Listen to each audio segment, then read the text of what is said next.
Fui convidado para fazer uma palestra aqui para vocês. Essa é a minha segunda palestra aqui no Allan Kardec. E não sabia direito qual tema ele escolher. E, na verdade, eu não sei quando me veio em mente esse tema, não sei se foi através de uma... Acho que foi através de uma palestra que a Cris deu, também falando sobre a relação aí de pais e filhos. E aí acho que me veio esse tema em mente, a importância da evangelização. E o Márcio até quando chegou aqui falou assim, acho que você tem um conhecimento de causa aí, né? Porque para quem não sabe, eu colaboro com a casa aqui sendo um dos evangelizadores infantis. Eu pego a turma dos 10 aos 14. Mas assim, eu vou compartilhar um pouquinho da minha história aqui com vocês. E aí vocês vão ver se eu tenho conhecimento de causa ou não. Então, para quem não sabe, vou falar antes um pouquinho de mim. Quem sou eu? Bom, eu nasci em 80, em São Paulo, em outubro, portanto ainda com 37 anos. Eu vim de família materna católica, fiz primeira comunhão aos 5 anos de idade, eu acho, acredito, não lembro direito. De família paterna ateia, meu pai era bem ateu. Eu nasci com problemas, com uma complicação intestinal bem séria, assim, bem rara, que me fizeram que eu passasse por 9 cirurgias físicas até os meus 2 anos de idade. Nessa ocasião aí eu peguei uma infecção hospitalar, fiquei 26 dias em coma. Cheguei a ser desenganado pelos médicos. Meu pai, apesar de ateu, ele respeitou bem assim, a posição da minha mãe, né, de ser católica, levou um padre para fazer lá a extrema-unção no hospital. E, apesar disso tudo, estou aqui hoje firme e forte. Acredito eu, boa parte, devido à ajuda da equipe espiritual, porque aos 6 anos de idade eu fiz minha primeira cirurgia espiritual. Perdi a conta de quantas cirurgias espirituais eu fiz. Enfim, lá no centro falaram, no centro que eu frequentava em São Paulo, na Vila Clementino, Alta de Souza, falaram, olha, para os meus pais, deve ter sido péssimo para eles, mas enfim, se ele passar dos 13 anos, esse menino vai longe. Então agora aguenta. Passei.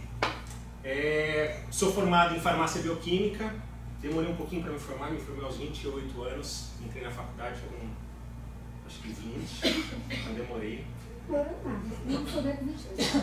É que há uns 6 anos eu fiz em 9. Trabalho com pesquisa clínica desde 2003 e desde 2005 estou na mesma empresa e é por isso que eu estou aqui hoje, vim transferido por essa empresa faz 2 anos. E essa foto aqui é uma foto minha, acredito que devia ter uns 3 anos mais ou menos, não sei, em uma das minhas consultas de acompanhamento. Então eu vou falar sobre a evangelização infantil e a importância da evangelização infantil, mas antes de falar sobre a importância da evangelização, trazer um pouquinho para vocês sobre a definição do que é evangelizar. Então, como a maioria aqui, acredito ter da minha idade para cima, a maioria, deve ter utilizado o dicionário Aurélio, então eu coloquei a definição pelo... Ninguém reclama daqui. Por isso que eu disse a maioria. Nós dois estamos. Então eu trouxe a definição da palavra evangelizar, primeiro pelo Aurélio, que era o dicionário de bolso da maioria das pessoas da minha idade. E aí ele diz assim, evangelizar é proceder à evangelização em algum lugar, ou entre alguns indivíduos. Levar o evangelho a ou missionar. Eu nunca gostei muito do Aurélio, apesar de usar sempre ele na minha infância e adolescência. Porque eu vou lá procurar o que é evangelizar, aí eu vejo, evangelizar é proceder à evangelização. Talvez eu nem soubesse o que era proceder, quanto mais evangelização. Eu já ia ter que procurar o que era evangelização. Levar o evangelho, também eventualmente eu não saberia o que era evangelho, ia ter que ir lá procurar o que era evangelho. E missionar, aí também complicou. Graças a Deus, lá em meados de 96, mais ou menos, pelo menos lá lá no Brasil, não sei como é que foi aqui, o Márcio de repente pode dizer melhor, mas pelo menos lá, quando eu morava no Brasil, 96, 97 foi quando começou a difundir internet, e hoje em dia a Wikipedia é uma das coisas mais utilizadas, né, pelo menos por mim, acredito que pela maioria de vocês também, e veio salvar a gente, né? A Wikipedia é a Barça dos nossos tempos. E aí ele já deu uma ajudada melhor. Pregar o evangelho cristão, e aí ele já exemplifica um pouco do que seria o evangelho cristão, que é a mensagem da salvação em Jesus de Nazaré, segundo a fé cristã. Converter ou mudar hábitos, crenças e valores, não necessariamente cristãos. E essa parte eu acho bem bacana, porque eu vou falar mais adiante, até mesmo de dados científicos. Quem pôde ver minha palestra sobre a importância da prece, sabe que eu gosto de trazer um pouquinho de dados científicos. E aí tem um estudo que fala sobre isso, então eu vou me aprofundar um pouquinho mais adiante. Mas eu acho bem bacana essa definição: converter ou mudar hábitos, crenças e valores não necessariamente cristãos. Em uma das palestras que eu estava vendo, não lembro se foi Haroldo que comentou, e também não tenho certeza absoluta se Emmanuel disse isso, mas segundo essa palestra, o Emmanuel disse: naquilo no que diz respeito à educação, exemplificar é explicar. Então, até pegando um gancho aqui, que a Vivian me perguntou, tem uma pergunta já para te adiantar. A partir de quantos anos que a gente pode começar a falar de Deus, né, evangelizar uma criança? E você partindo desse princípio dessa definição, né, naquilo no que diz respeito à educação, exemplificar e explicar, eu até falei para ela, porque o pai da criança é ateu. Eu falei assim: você não precisa necessariamente falar de Deus, né? Dê exemplos, bons exemplos, isso já é um bom começo. Como diz ali, né, sobre evangelização, né, não necessariamente tem que ser cristão. Então acho que isso é bem importante. Haroldo Dutra, numa das palestras, ele disse também o seguinte: quando nós testemunhamos na nossa vida pessoal um conteúdo do Evangelho para quem está presenciando nosso testemunho de vivência, esse testemunho é a melhor explicação do Evangelho. Então isso é bem interessante também. E aí, para tentar explicar um pouquinho, né, o que ele quis dizer com isso, ele deu um exemplo de um estudante de medicina que estuda lá, dependendo da faculdade, 5 a 6 anos, isso para ser o clínico geral, e se ele for fazer alguma especialização, já bota aí mais uns 5, 6 anos também, dependendo da especialização. E tudo isso por quê? Para ele observar, durante a residência, observar aquele que sabe o que faz. Então o residente, ainda que em várias ocasiões vai colocar a mão na massa, mas ele está ali basicamente para observar. Então esse é um grande exemplo do que a gente pode fazer para as nossas crianças. Dar esse bom exemplo para explicar, para educar. E aí ele diz também o seguinte: evangelizar não é formar anjos. Evangelizar é formar seres humanos. É trazer humanidade, mas aquela humanidade representada por Cristo. E aí lembrando também que Cristo, né, como diz, ele gosta de agir através de nós. Então é por isso que é bem importante também a gente agir como homens de bem e sempre dar esses exemplos, não somente para as nossas crianças, mas para todos aqueles que estão ao nosso redor. E aí então, à luz do Espiritismo, a definição de evangelizar seria problematizar, colocar o evangelizando para pensar e repensar sobre os fatos sociais, as leis divinas e o que tudo isso tem a ver com a sua vida, propondo e construindo com as crianças e jovens pequenas e possíveis ações que possam fazer alguma diferença no contexto que vivam. E aí, só mais um outro exemplo, sobre essa questão de exemplificar, o Haroldo diz também, quando a gente conhece o Evangelho, mas se a gente apenas conhece e não coloca em prática, e também não coloca em prática no sentido de dar exemplos, é como se a gente fosse no médico e ficasse só na sala de espera. Então a gente está ali só na sala de espera, esperando ser atendido pelo médico, mas a gente não é atendido. Então, a partir do momento que a gente coloca em prática e começa a dar um exemplo, então a gente sim vai ser atendido pelo médico. No caso, a gente vai estar fazendo a vontade de Deus aí, sendo uma parte de Deus aqui na nossa encarnação. E aí, como uma palestra sobre a importância da evangelização infantil, trazer um pouco para vocês o que seria a criança. Então a criança é o espírito reencarnado, uma alma que começa uma nova existência na carne. É um espírito que traz bagagem acumulada ao longo de sua trajetória evolutiva.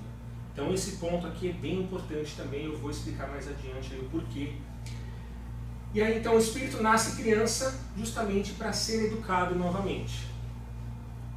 Então até tem uma das palestras que eu escutei, do Rossandro, ele fala sobre isso também. Os pesquisadores, os cientistas falam, poxa, se você me fala que existe aí toda essa questão de reencarnação, porque porque eu tenho que nascer criança, já não posso, ou então ter que aprender tudo de novo, já não posso ter o meu PhD, todo o meu conhecimento eu vou precisar ali dentro da trigonometria, beabá, enfim.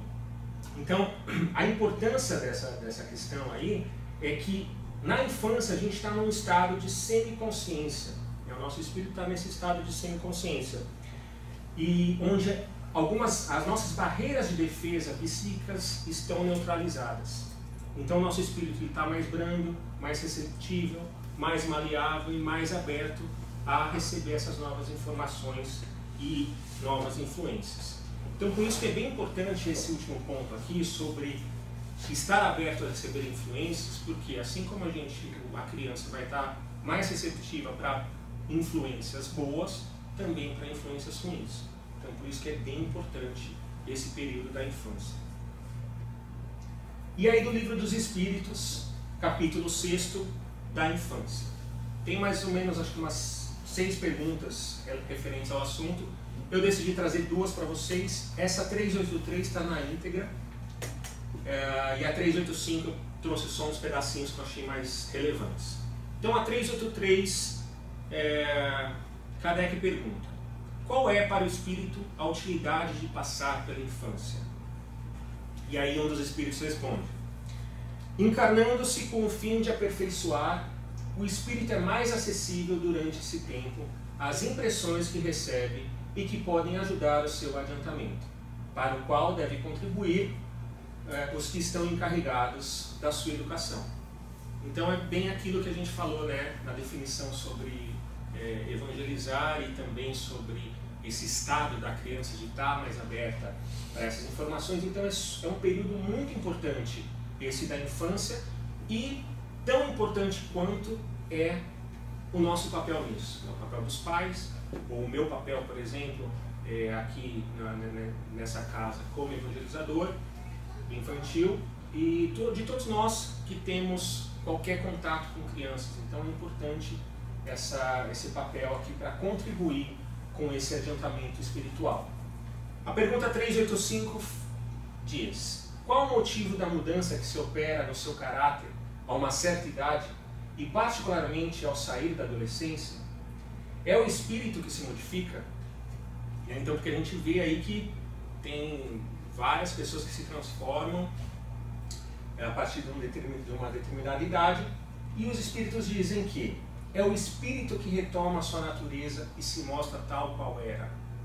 Então, por isso que eu falei lá naquele slide anterior, falando sobre trazendo toda a carga de aprendizado, evolutiva daquele espírito. E aí eles continuam: mesmo numa criança de natureza má, suas faltas são cobertas pela não consciência dos atos. A infância tem ainda outra utilidade. Os espíritos não ingressam na vida corpórea senão para se aperfeiçoarem, para se melhorarem. A debilidade dos primeiros anos os tornam flexíveis, acessíveis aos conselhos da experiência e daqueles que devem fazê-lo progredir. É então que se pode reformar o seu caráter e reprimir as suas más tendências. Esse é o dever que Deus confiou aos pais, missão sagrada pela qual terão de responder. E aí eu deixei essa parte sobre esse poder reformar o seu caráter e reprimir suas más tendências, porque em uma das palestras do Rossandro, ele cita até uma passagem da Bíblia, onde fala um pouquinho sobre essa questão, essa crise que ocorrem na maioria dos indivíduos quando ele chega nesse ponto de saber o que é certo, mas ainda fazer o errado. E aí eu tenho até um próprio exemplo pessoal que eu vou citar mais para frente. Então, lá em Romanos, ele diz, no capítulo 7, versículos 19 ao 22, porque não faço o bem que quero, mas o mal que não quero, esse faço. Ora, se eu faço o que eu não quero, já o que não faço eu, mas o pecado que habita em mim. Acho então esta lei em mim, que quando quero fazer o bem, o mal está comigo. Porque segundo o homem interior, tenho prazer na... Então é um conflito aí mais ou menos, né, do nosso bem e o mal.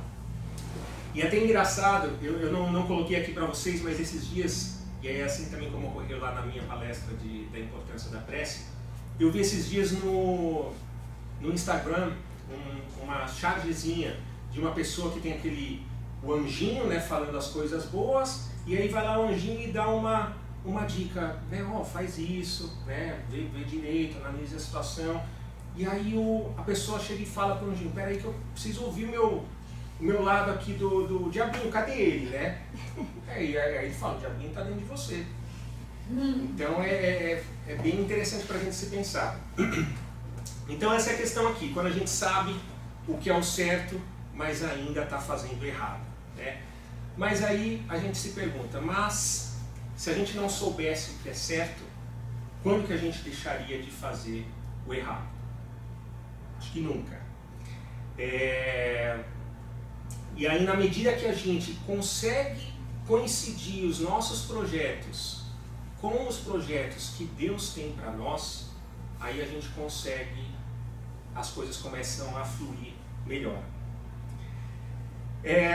Uma coisa que aqui eu acho que nos Estados Unidos talvez não seja tão frequente, mas pelo menos nós, que a grande maioria nasceu no Brasil, se não todos, nossas crianças lá do Brasil hoje em dia têm facílimo acesso a várias coisas, como por exemplo as músicas aí, aqueles funks com letras horríveis, alguns filmes mesmo, tipo hoje em dia com eles acesso a tablet direto, então tem vários filmes que tem algumas coisas que não são tão morais, pelo menos até nesse período de infância.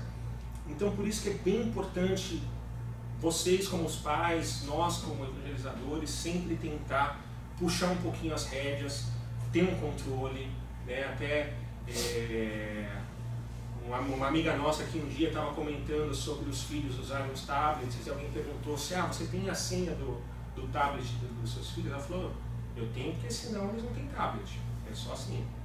Então acho que é bem importante essa questão ainda controlar as nossas crianças. Gabriel, a minha filha estava me falando essa semana, falando em tablet, telefone, que o cara que inventou isso não deixa os filhos dele usarem. Meu filho vai desde que se ferre. Pois é, né? Exato. E aí, entra num ponto interessante também, o Rossandro que disse, e é bem legal porque eu nunca tinha ouvido falar do Rossandro até a palestra da Cris. Ele comenta sobre os pais que às vezes têm ou preguiça de trazer os filhos para a evangelização, ou então que chega e fala assim, acho que é o próximo slide. Na verdade é mais adiante, mas enfim, que ele comenta sobre essa questão dos pais que não trazem os filhos na evangelização, porque ele fala, tudo tem sua hora certa, ainda não é o momento, quando for o momento eu trago meu filho. Então, só para eu não me passar aqui desse estudo de caso que ele citou, eu vou voltar aqui para o slide e depois eu comento sobre essa questão. Então, agora entrando realmente na importância da evangelização. Então, baseando-me tanto no meu conhecimento aí de vida, quanto nessas palestras que eu escutei nos últimos dias, resumidamente, a importância seria preparar o ser humano para enfrentar todos os momentos e adversidades da vida nos postulados do Evangelho. Cultivar no espírito da criança o entendimento da prática das boas obras, a aquisição da moral e do saber, para que ela atinja o crepúsculo físico, consciente de suas conquistas espirituais, conhecendo a si mesma e situando-se no universo como colaborador da divindade suprema. E aí foram feitas algumas questões numa das palestras de Valdo, e ele incorporado o Joana de Ângeles, também foi perguntado qual que é a importância da evangelização infanto-juvenil. E aí o Joana de Ângeles disse que é de suma importância, total importância, devido por ser uma programação para uma sociedade feliz e mais cristã, auxiliar os outros que virão abrir caminhos novos para o bem e a verdade no despertamento de suas responsabilidades.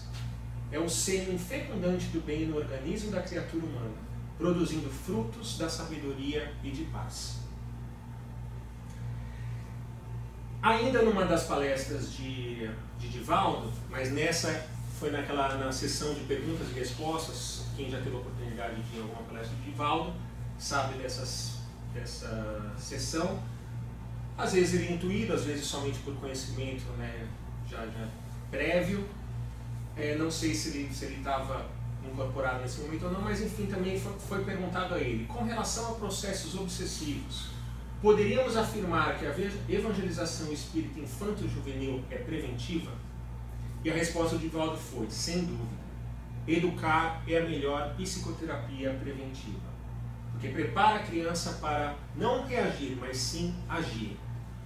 Dizer-lhe que ela será o que fizer agora na infância. Então a evangelização infantil é um trabalho extraordinário que nos cabe na preparação do mundo novo que está começando. Às vezes o pessoal fala que a criança não tem capacidade, né, de entender algumas coisas, e aí por isso que eu disse dessa questão de não precisar falar muito de Deus, né? Então a gente pode chegar e falar com alguns exemplos, né, com algumas histórias, enfim, como for o melhor approach que você vai ver caso a caso, para que ela entenda o que é bom, o que não é, o que vai ser bom para ela hoje e no futuro, o que não vai ser.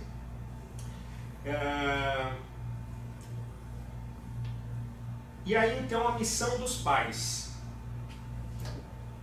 A missão dos pais, principalmente dos pais, né, várias vezes eu estava falando também dos evangelizadores como um todo, mas dos pais principalmente, nas dificuldades de relacionamento, não minimizar os fatos, não poupar os filhos, explicar para os filhos os direitos e os deveres que eles têm, não fazer tudo pelos filhos, mas sim orientar e apoiar, e também educar. E como fazendo isso?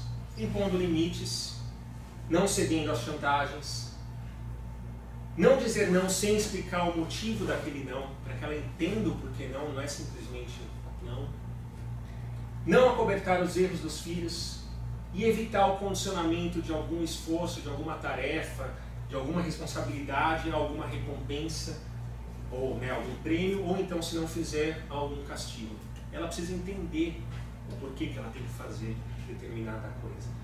Então, assim, eu não sou pai ainda, então eu posso estar falando meio que, você está falando aí, mas quando a criança está chorando, né, a história é outra. Está esperando morrer para reencarnar. Realmente, eu não tenho essa... não posso falar com tanta propriedade quanto os pais que já vivenciaram muitas coisas. Mas, pelo menos na teoria, né, na doutrina espírita, é esse o conselho. Aí, uma frase que eu escutei do Brasílio, para quem não sabe, é meu pai.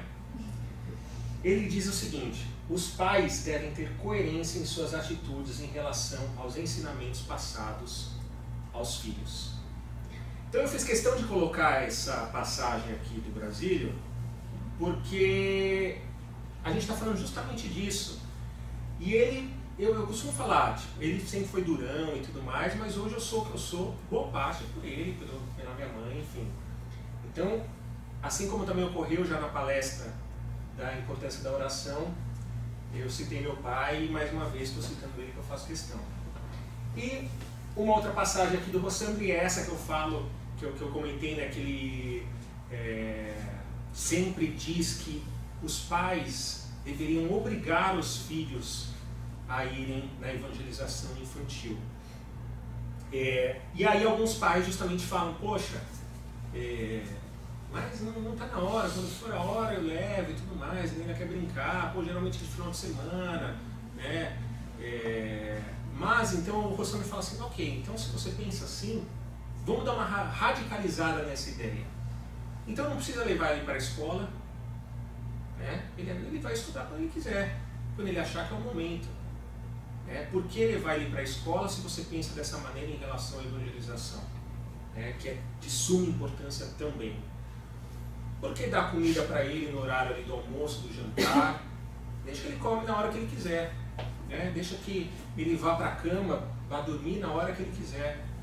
Então ele, tudo bem que é radical demais, mas ele fala isso, ele bate nessa tecla justamente para mostrar que é tão importante quanto levar os filhos para uma evangelização infantil. E aí, teve numa dessas palestras, aliás, em mais de uma palestra, o Rossandro, ele contou um caso que justamente, ele enfatizando essa questão que é importante obrigar os filhos a irem na evangelização infantil. E ao término da palestra dele, uma mulher foi procurá-lo. E aí ela falou assim, olha, eu escutei aí sua palestra, eu vi que você enfatizou que era obrigado levar o filho para a evangelização infantil. E no intervalo eu liguei, eu entrei em contato com o meu filho justamente para falar sobre isso. E eu gostaria de compartilhar com você aqui o meu relato, o meu depoimento, que ela falou, eu acho bem bacana. A mulher falando, eu sempre obriguei meu filho a ir para a evangelização. E eu sempre achei que eu estava errado em fazer isso. E aí ela falando, passando para ele um pouquinho do background em relação ao filho dela. Ela falou assim, olha, eu sempre, desde pequeno, percebi alguns comportamentos diferentes do meu filho. Aos 6 anos de idade, ele estava assistindo um programa na TV, um concurso de dança, e a mulher lá, uma das competidoras, estava dançando, e o meu filho de 6 anos virou e falou assim, ó, ela vai perder porque ela não rebolou. E a mãe falou, caramba, 6 anos, né, uma criança falando isso. Ela achou meio estranho e ok. Mas aí, Carlinhos de Jesus, dando lá a nota dele, falou, olha, você não passou porque você não rebolou. Na hora a mãe falou assim, e isso não era nenhuma questão da opção sexual que a criança poderia tomar. A mãe fez questão de enfatizar isso para o Rossandro. Mas sim porque ela achou um tanto quanto estranha essa percepção da criança. E aí aos 12 anos de idade, o filho dela virou para a mãe dela e falou assim, olha mãe, eu te odeio. Eu te amo, mas eu te odeio. Eu te odeio porque eu quero fazer muitas coisas que eu sei que enquanto eu depender de você, a senhora não vai deixar eu fazer. E a mãe falou, realmente, eu não vou deixar você fazer várias coisas enquanto você tiver sob minha responsabilidade. Você vai poder fazer, sim, muitas das coisas que você quer fazer, mas não enquanto estiver aqui debaixo do meu teto. E aí essa mãe falando assim, pois é, e aí hoje,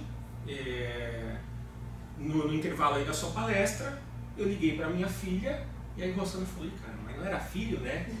Pois é, ela explicou que virou mulher. E aí ela falou assim, ó, minha filha, estou te ligando pelo seguinte, eu sempre me senti culpada em te obrigar a ir na evangelização infantil. E hoje eu escutei um palestrante dizendo que eu estava certa, que era isso que todos os pais deveriam fazer. Então eu estou te ligando, filha, porque eu queria a sua opinião. Eu agi certo? Né? E aí o filho disse o seguinte, a filha, né, disse o seguinte, mãe, eu não tenho a vida que você sonhou para mim, eu sei disso. Eu tenho a vida que eu quis e eu pago um preço por isso. Mas todo o mal que eu não faço, da vontade que eu tenho, só não faço por tudo o que eu escutei no centro espírita. Toda vez que eu quero matar alguém, eu lembro do André Luiz no umbral. E aí eu já mudo de ideia. Então, a vontade vem, mas passa. E a senhora é vitoriosa, pois só não sou pior pelo seu amor. E aí o Rossandro finaliza essa parte aí, esse depoimento, dizendo que às vezes você não transforma o seu filho em anjo, mas você pode inibir o potencial que o seu filho tem de instintivamente reproduzir de outra vida um mal que pode vir à tona na vida atual dele. Então é algo bem interessante. E como eu disse, eu gosto sempre de trazer um pouquinho de ciência para vocês, né? Então, porque uma coisa importante é que os cientistas, eles não querem provar que Deus não existe. Os cientistas, para tudo, eles querem números, né, provas e tudo mais, mas eles só querem a verdade. E aí, o que eu vi em algumas palestras é que quando os cientistas conseguirem de fato comprovar a existência de Deus, eles vão louvar a Deus muito mais que muito de nós. E aí aqui, então assim, o próprio Rossandro diz sobre um estudo que teve, feito em 22 países diferentes, com jovens até 22 anos de idade, onde era avaliada diversas variáveis, né? Então, sexo, idade, raça, posição socioeconômica, religião ou credo que seguia, enfim, para tentar verificar se tinha alguma correlação com o uso de substâncias abusivas, sejam ilícitas ou lícitas. E aí o resultado dessa pesquisa foi que 100% dos jovens que nunca tinham tido nenhum contato com essas substâncias de abuso, eles seguiram os seus pais em sua infância e adolescência nas religiões que os seus pais seguiam, independente de ser cristão ou não. Então isso é dado científico. Eu vi isso numa palestra do Rossandro e tentei trazer para vocês o artigo qual era exatamente. Eu não encontrei, mas encontrei esse outro artigo publicado em 2008, eu acho, que fala justamente sobre essa questão da religiosidade em adolescentes, em jovens, e essa correlação com o uso de substância de abuso. E aí esses 3 caras aqui, ou mulheres, não sei, fizeram um estudo de vários outros estudos que foram publicados de 95 até 2007, e aí, com base em todos esses dados, essas respostas, esses dados estatísticos, foi comprovado por esse teste de variância aí, que quando o jovem seguia a religiosidade, ele tinha efeitos que o protegiam em relação a esse uso de substância de abuso. Tá? Então, a ciência também está chegando perto aí da questão da religiosidade. E aí eu resolvi também, já está acabando, trazer para vocês essa mensagem que foi psicografada psicografada e escrita, extraída do livro Mais Luz, escrito por Chico Xavier, pelo Espírito Bartuíra, que diz o seguinte: se nos propomos a edificar o futuro com o Cristo de Deus, é necessário auxiliar a criança. Se desejamos solucionar os problemas do mundo de maneira definitiva, é indispensável ajudar a criança. Se buscamos sustentar a dignidade humana, abolindo a perturbação e imunizando o povo contra as calamidades da delinquência, é preciso proteger a criança. Se anelamos a construção da era nova, na qual as criaturas entrelacem as mãos na verdadeira fraternidade em bases de serviço e sublimação espiritual, é imprescindível socorrer a criança. Entretanto, convenhamos que os grandes malfeitores da terra, os fazedores de guerras e os verdugos das nações, via de regra, foram crianças primorosamente resguardadas contra quaisquer provações da infância.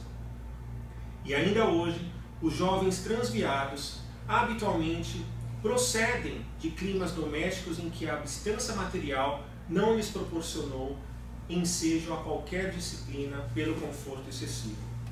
Urge, pois, não só amparar a criança, mas educar a criança e induzi-la ao esforço de construção do mundo melhor.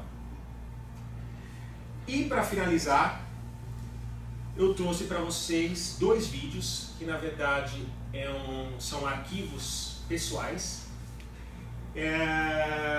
A filmagem não está muito boa porque foi filmado da tela do computador e eu não quis abusar da boa vontade dos meus familiares de fazer coisa melhor, mas dá para exemplificar bem um pouquinho da minha infância que eu fui evangelizado. Então, esse sou eu.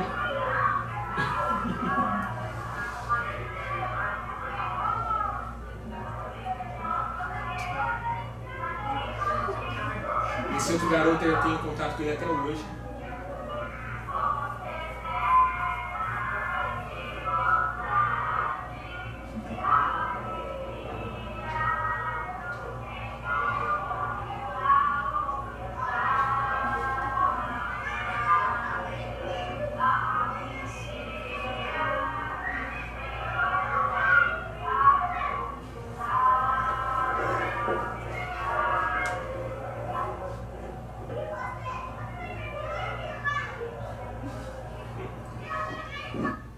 E esse aqui também.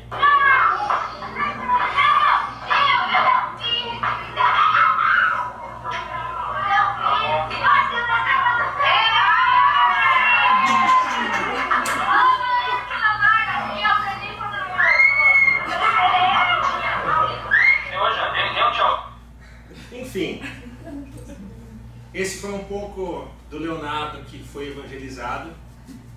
E aí eu termino a palestra de hoje continuando aquele primeiro slide falando quem sou eu.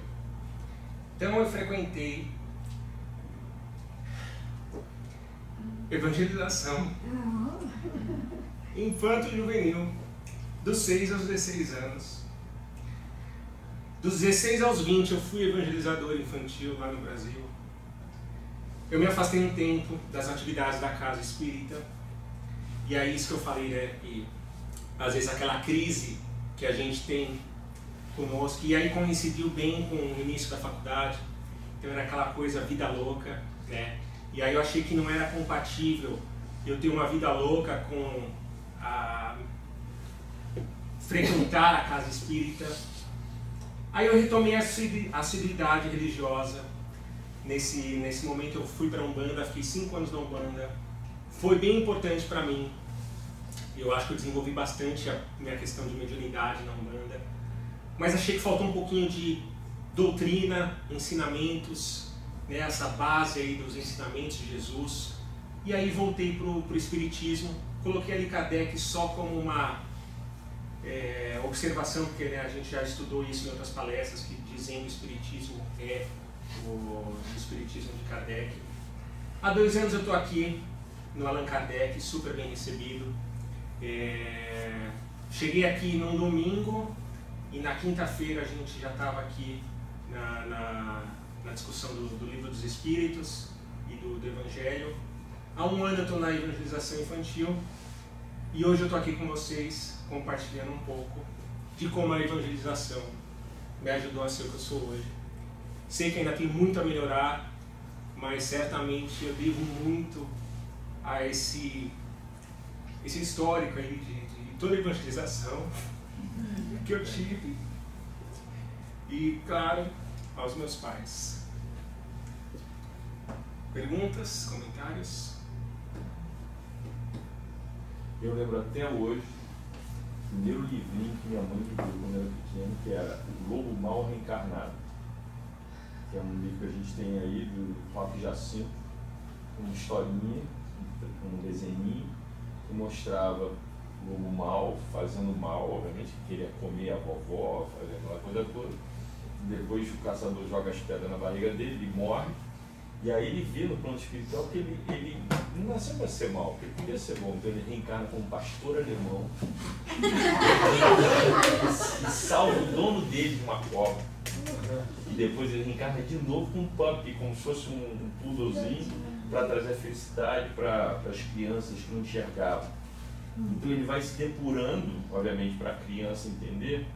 Mas olha só, eu li esse livro, eu devia ter 10 anos, menos que 10 anos de idade. Até hoje eu lembro. A importância que, como nessa idade, nós somos verdadeiras esponjas para não só assimilar e guardar para o resto da vida. E essas fases que o Léo está falando, que vão ser naturais, adolescência, às vezes a fase adulta, né? Mil tribulações, problemas, sair do espiritismo, o que seja. Mas aquilo ali nunca apaga. Você sempre lembra. Eu sempre lembro da minha mãe contando, porque eu não gostava de ler. Então ela lia e contava os livros espíritas. Eu lembro. Então é importante muito para que a gente traga os filhos. E se não puder trazer, que faça em casa. Mas hoje minha filha mais velha fala, pai, eu não acredito nisso tudo. Aí a Cris fala, pô, tá vendo? Não deu certo. Calma, você vai ver que não vai dar certo. Daqui a pouquinho acontece um problema, corre para... Porque a semente foi plantada e não esquece nunca mais. Vou fazer evangelização para a filha dele. É bem assim. É engraçado que na terça-feira foi uma das minhas preocupações, né? Que a Isabela hoje com 20 anos, mora sozinha, trabalha sozinha, né? Tem a vida dela, e há uns 2, 3 anos ela se afastou do centro. E ela frequentava, fazia evangelização na fase de adolescência, dos 11 até os 17 anos. E aí o meu consolo foi que a sementinha foi plantada, né? Porque eu pego no pé, eu dei o meu evangelho para ela, pergunto se ele vai no céu, pergunto se está orando antes de dormir, né? Mas não quer saber. Então se isso, tipo, você falou que tem uns 5 anos nesse método, mais ou menos. Apesar de ter me formado só em 9 anos, uns 5 anos depois eu voltei. Isso é temporário. O que você plantou nunca vai apagar. E volta e meia, por mais que ela fale que não acredita nessas coisas, quando a gente está falando sobre alguma coisa, algum fenômeno, ela fica curiosa. Não, porque minha amiga falou que estava vendo coisa, verdade. Ué, pensei que não acreditava em nada. Não vou te falar mais nada, né? Ô Léo, e no caso das crianças que já estão adultas e nunca foram batizados, ou nunca leram o Evangelho? No caso delas, o quê? Elas estão perdidas ou não? Não. Não é que estão perdidas. Só para entender essa pergunta. Tiveram educação, mas nunca fizeram o catecismo. Então não tem problema, porque aquilo que eu falei, não precisa ser algo baseado na doutrina espírita ou na evangelização cristã. São bons atos. Então dá o exemplo, né? Porque assim, independente de ser religião, de ter religião ou não, seguir, praticar, ou acreditar em Cristo ou não, em Deus ou não, a questão é fazer o bem. Então, se os pais deram essa educação, respeitar o próximo, amar o próximo como a si mesmo, isso é indiferente. Claro que eu acredito sim que, porque é aquela questão, quando a criança vai para a evangelização infantil, então, ela de repente tem uma outra visão, porque às vezes, né, tipo, não sei se é o caso do Márcio aí, às vezes quando é o pai passando essas informações, o filho fala, pô, meu pai é um chato de galocha. E quando é um evangelizador, de repente vê com outros olhos. Então acho que é só a diferença, mas não que ela estaria para trás. Acho que é só uma ferramenta a mais para ajudar nessa evolução espiritual dela.